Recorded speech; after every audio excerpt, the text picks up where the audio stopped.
Būt senokai visiems aišku, 19. Porą sezonų praleido žaisti nacionalinėje krepšinio tvarą. Iki 24 Žalgirio komanda čia per Janį Ujuką drąsiai.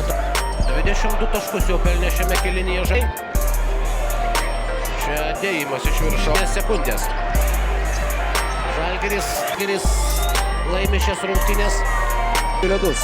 Robinsonas Urbanui čia jau neturėtų būti jokio var. Tomas Urbanas žaidžia vienas geriausių šio sezono savo rungtynių Lietuvos krepšinio lygoje.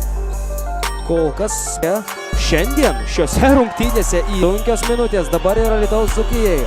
Tomui Urbanui pakabintas kamuolys Linas. Ir perdavimas į baudos aikštelę. Guliečiai. Ir gražiai dabar sužaidžia tarp dviejų varžovų, po to ir palenda. Kairė ranka metimas netaiklus, Tomas Urbanas atkokia kamulio, bet kadangi Eikutavičiaus prasiveržimas, 2 varžovus pritrauk.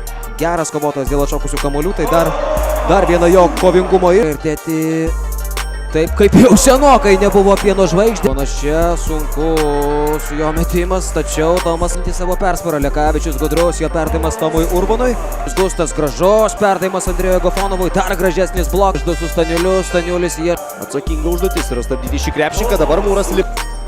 Adas Rinkūnas vis tiek atrodo aikštė ginasi.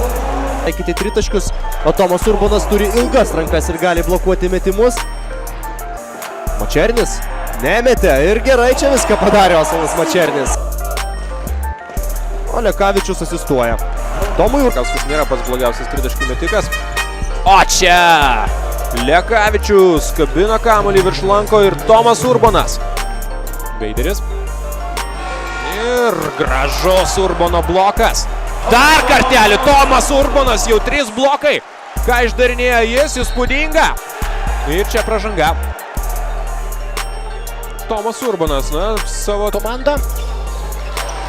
Dabar gynėjas Paulius Danisevičius pasirodo aikštelėje dabar. O čia Tomo Urbano geros gynybos pavyzdys, šis lieka 2 sekundės, prasiveržimas, netaiklus metimas Urbanas, dabar jau pavyksta 2+1. Turnyrinės lentelės paskutinėje reikėjo mesti iš tolimos distancijos. Giedrius akimirkai abejoja, meta ypatingai daug. Oi. Tomas Urbanas praktiškai nepašokęs. Eikutavičius, koks perdavimas, Urbanas iš viršaus. Baisintinga metimą turėjęs atlikti Dimša, nepataiko jis, o paskui Urbano blokas. Puolime buvo užfiksuota, o Alytiškių komandoje randa po krepšių ginams iki kelialapio į olimpinę atranką. Čia po krepšių ir Tomas Urbanas. Varnelis geras perdavimas, ko laukia Urbanas. Runkauskas gerai prasiveržia ir kokį stogą išrašo dabar